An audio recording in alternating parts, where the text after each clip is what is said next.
Hi, and today's video, I want to look at something that I think is really important for what might be termed older runners, is managing your energy levels, because without energy, you can't be consistent and you're more than likely to not do certain workouts.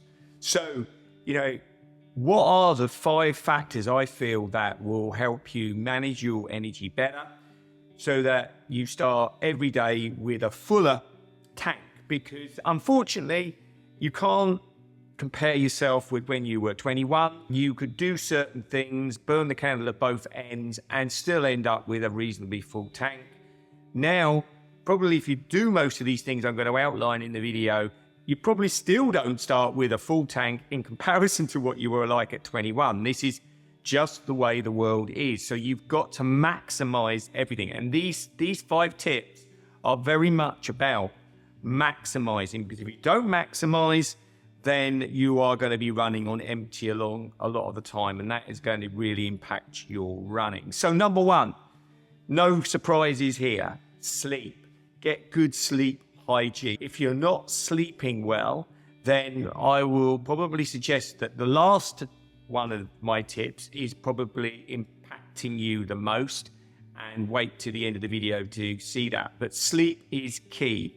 Getting a good night's sleep. And if you say that you're not an early bird or you're not an early to bed type of person, remember, most things are habit, not just. I used to go to bed at 12 o'clock at night every night. I now go to bed most nights about 9:30.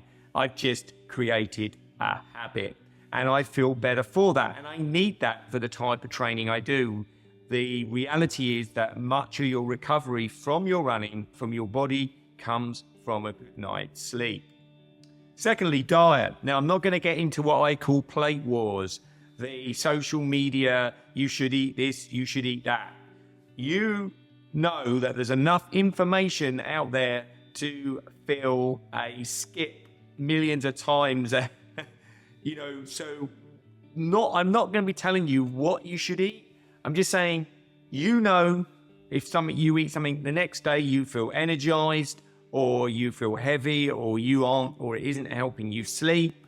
So experiment and see what works. But broadly speaking, you need that broad base of carbohydrates, fats, and proteins to really help you. So if you're not very big on some greens, get some greens in there. If you're eating meat, make sure that it's of a high quality. Make sure that, the food you eat isn't all processed. If you are eating or wanting to eat something more processed, perhaps do it after a longer run if you do those things, because your body will probably burn a certain amount of that off. That's not probably me being very scientific, but basically at least position those things nearer the times when your body may burn it off more.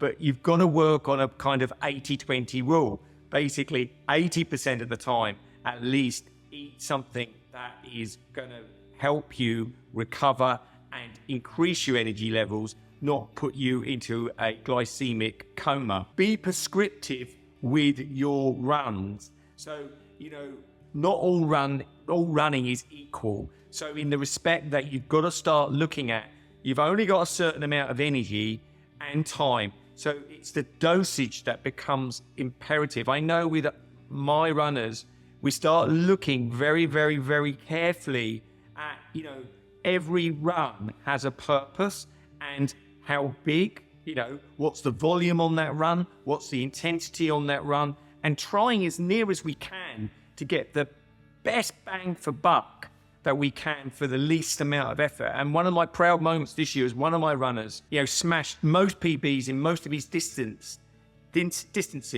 and then was telling me that the last calendar year, he'd actually run less miles than the previous year. Now, for many runners, that's a kind of badge of honor that, I've ran more miles. Now, you've got to run a certain amount of miles to get the adaptations that you need. But the thing is, many runners are running in excess of that. So they're just wearing themselves out. They're not actually getting adaptation. So what I would say is be more prescriptive. The problem with most static plans is that you can't do that. But look at you're running, and if you're self-coached, look at the purpose of each run and try and be as prescriptive and get the right dosage as much as you can. Make a proactive recovery. So what I mean by that, always think at the end of every run, as you're coming to an end of a run, you are beginning your recovery. So have a good warm down, or at least, have a section of the run where you are warming down. When you get in, what do you eat that first 30 minutes when you get in? What do you drink? And then when you get up in the morning, what do you first do? Do you grab some coffee, or do you grab some water or a hydration tablet to start your day off? Recovery is a 360-degree action. It's not always just immediately after a run. You're sort of always in some form of recovery so that your body is constantly more or less ready to go. Not strictly true, but you know what I mean. Think of recovery as an active thing, not something that you just do now and again. Also, make sure that your recovery is within your training plans. As older runners, you will need recovery days. I run when I'm training about 6 days a week, but that is because my body has got attuned to that over 30 odd years. Even that I will change if I'm feeling fatigued, tired, or I'm starting to get small injuries. I will cut back and go back to what I said earlier. I will start to look at quality over quantity and take some of the quantity out so that I can make sure that my body is recovering. And number 5, finally, stress. Now, you might be thinking stress is a static thing in the respect that I can't help my job's stressful. I can't help that I've got 3 children. I can't help. There's certain things that you cannot control, but managing stress comes from looking at the areas of any stressful situation and looking at what you can control and then leaving those other areas to one side. You cannot control global warming. You cannot control the problem in Ukraine. You can only look at the things that you can control. And a big factor of that is being able to adapt to situations. I often see many runners, their problem with their stress is that they're resisting what is. And when they resist, it persists. So one of the ways to kind of make that less so is by making sure that you look at stress and you acknowledge that you are stressed or anxious, and then look at in this situation, what is within my main control.